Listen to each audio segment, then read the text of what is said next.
I saw in a small regional newspaper about 2 days ago that there was a writers' gathering.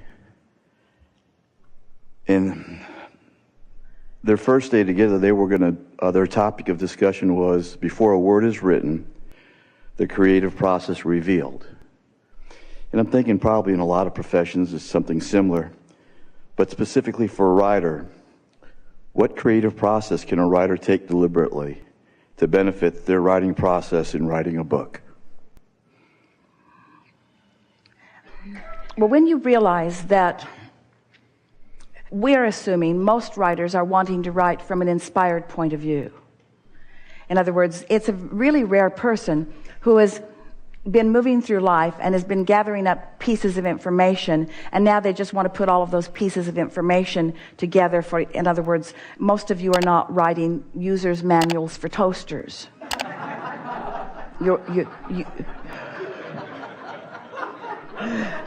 And most of those who write them haven't used the toaster yet, in other words. And so most writers are reaching for something that's inspired. And the thing that we would like to say to anyone who's wanting to write anything is just gather together a handful of characters, define who they are, put them in a setting, and let them talk to each other. And if you understand that, and if you believe that, they will speak through you. Because there isn't anything that you would like to write about that there isn't plenty of experience that is ready to pour through you in a way that is meaningful. And so that's the way we would approach it. That's what inspiration is. This is a particularly wonderful conversation because writers, if they've been at it for a while, understand what they call writer's block is, where sometimes it flows and it's so easy, and sometimes it doesn't flow so easily or maybe even at all. And we want to say to a larger group all around the world of deliberate creators, you often have living block. You often have life block. You often have that disallowance that is going on where you're just not allowing the inspiration. And what that is, every single time, we can define it for you so clearly.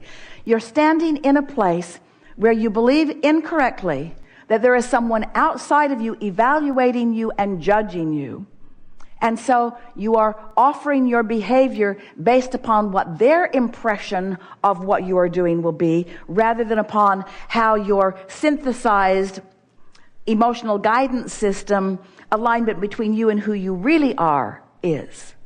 And so everything that we've been talking about has been about the path of least resistance. And the path of least resistance is the opposite to what a writer's block is. And the path of least resistance is in harmony with what inspiration is. And so, as it turns out, with writing or with living of a day of life in any way, this is the thing that we want to say to all of you.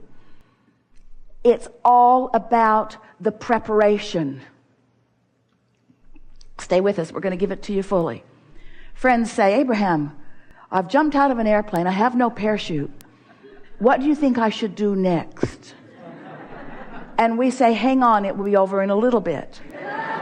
Because the preparation is sort of paramount.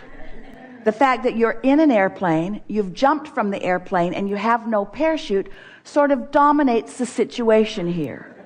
You get what we're saying?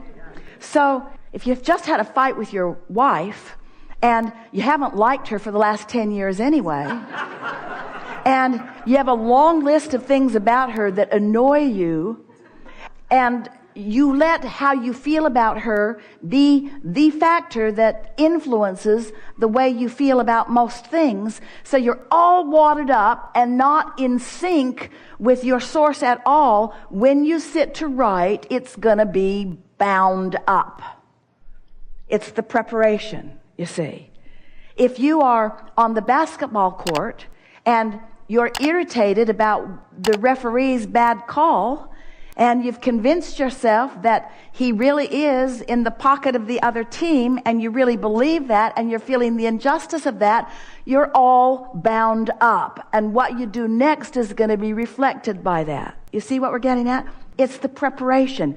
It's how you feel. You got to practice yourself into feeling. You can't just observe life in all of its variety, pluses and minuses, pros and cons, wanted and unwanted, and have your vibration be about all of those things, and then step suddenly into a clear place where what you say is going to be inspired. It doesn't work like that. It's the preparation. It's how many walks you take, and how many deep breaths you've taken, and how much you've quieted your mind and therefore stopped the resistance. It's how much you're allowing your cork to float. It's the preparation, you see. And it's not a lot of preparation. We're talking about 30 days, really, of deciding that you are an extension of Source energy, and that Source has something to say, and that Source is really unlimited and will talk to you about anything that it matters to you, and that Source is particularly expertise on the things that you have defined that are important to you, and that they're all queued up in your vortex, and that anything that you want is ready to unfold, ready to be revealed, ready to be realized by you in a really satisfying way. And so it's about the preparation. It's not about what you do at work. It's how you felt going to work. It's not about how wise you were in a debate that you had with someone. It's how much love you had in your heart going into the debate. It isn't only about the agility and talent that you've trained your body to perform. It's about your attitudinal stance prior to the performance. It's the pre-paving. It's the alignment. It's the practice of the energy. We talked for quite a while about law of attraction, and we said to you, you get what you think about whether you want it or not, and you liked that to a certain extent, but then you couldn't really get your thoughts around it completely. And then we began explaining to you that when you know what you don't want, you know what you do want, and out of that you are sending these rockets of desires, and that all the do wants are being gathered by the Source within you, because the Source within you knows who you are and what you really do want. And so when you don't have enough money and you want more money because you don't have enough freedom, and you want more freedom because you don't have enough leverage and you want more leverage because you don't have enough belief in your ability to choose, and you want more belief in your ability to choose. In other words, all day, every day, you're honing from life this creation of who you really are. And so we explained to you that there's this vibrational reality that exists. But most of you are not up to speed with your vibrational reality because you have awareness of what is that keeps you from being up to speed with your vibrational reality. And most of you are offering the majority of your vibration based upon what you're observing of what has been allowed by you to manifest, rather than based upon what's in your vortex, because it's nebulous to you. It hasn't come into view for you quite yet. You're just learning that you are vibrational beings. And so we talked for quite a while about this vortex. We waved Esther's arm around and pointed at the floor, and we said there's a vibrational reality, and it's real, and it will reveal itself to you. But somehow that vibration has to be translated through your awarenesses into something that is meaningful to you. Now, a writer sort of gets that, because the idea wasn't there. Put the characters in. The idea wasn't there. In other words, knowing what you want a successful book, want to tell a story, have something that you want to say, intention going into it. And then suddenly, you don't know why. We do, but you usually don't know why. You've found alignment with what's there. And when you least expect it, which only means when you're trying least to bang it into place, then an idea just sort of wafts into your experience. And so we began wanting to explain to you how the vibrational reality could more than just waft into your experience as ideas flow into your mind, but could be revealed in the form of other people who are bringing with them concepts and money and backing and experience. In other words, all kinds of tangible things can be realized by you and are supposed to be being realized by you day by day by day, moment by moment by moment. So we began wanting to find a way to explain to you how you could translate this nebulous to you very vivid and real to us, vibrational reality into something that's meaningful and real and that other people can see. So that it's not just a dream of a beautiful car, it's in your driveway and others are seeing it and you're enjoying driving it. So it's not just a dream of a wonderful relationship, it's someone you're walking through life with, you're having a good time, you're laughing and playing and moving forward together. And so we began talking about your point of attraction. For a while we called it your grid, sort of like the framework of a house that's there, but it's going to fill in with more and more detail. More of the pixels are going to fill in as you find more belief, more expectation, more vibrational alignment with it. And so we began talking a lot about your point of attraction. And that brought us back round to something that we'd been telling you years ago about the different emotions on this emotional chart, the emotions that indicate to you how wide your gap is between who you really are and who you're letting yourself be, or how narrow the gap is, maybe even non-existent, how in alignment or in resistance you are to all that you've become. So now we're talking about your point of attraction.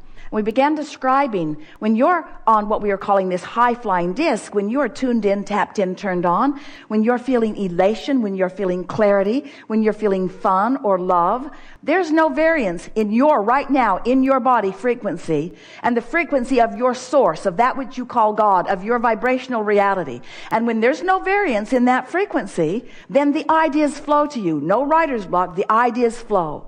Ideas about everything flow. Your timing in traffic, your timing in conversation, your timing in the marketplace, your timing in buying a lottery ticket, your timing in everything, your timing in the way you talk to your kids and the timing of talking with your kids. Everything is enhanced when you're tuned in, tapped in, turned on, when you are in sync with that high vibration, the frequency that matches the frequency of your vortex. But if you're ornery, then that's a whole other point of attraction. So we began trying to make this, your point of attraction, feel real to you. Are you on the high-flying disc where wonderful things are flowing to you? Or are you on the ornery disc? Well, how would you know you're on the ornery disc? You feel ornery. And there's plenty of ornery people around you. It's like everywhere you go, someone ornery shows up until you convince yourself that this is an ornery city, or this is an ornery establishment, this is an ornery planet, or this is an ornery. And all it is a world that is delivering to you predominantly the frequency that you are outputting, because what you put out is what's coming back to you. So as we began describing these discs, Esther said it's like the seven dwarfs. There's the grumpy, and there's the sleepy, and there's the bashful. And Esther got up to about 200 dwarfs as she's thinking about all of the possibilities. But we don't want you to focus so much upon where you are, as we want you to be aware that you can change where you are vibrationally. But when you're in the midst of it, that's the hard time to change it. In other words, once you're already ornery, it's kind of too late. You've already jumped out of the airplane and you already don't have a parachute. Just relax. It'll be over in a little bit. So then we began describing to you that when you go to bed at night, when you go to sleep, when your consciousness ceases flowing through this physical apparatus, your point of attraction gets a rest. The momentum of the thoughts that you've been thinking slows and stops. And when you wake up, you have an opportunity to start the momentum the way you want it. But you can't just jump right back into your life, because you'll just pick up the momentum right where it was, and you'll just jump right back on the familiar disc where you are, and your point of attraction won't shift much.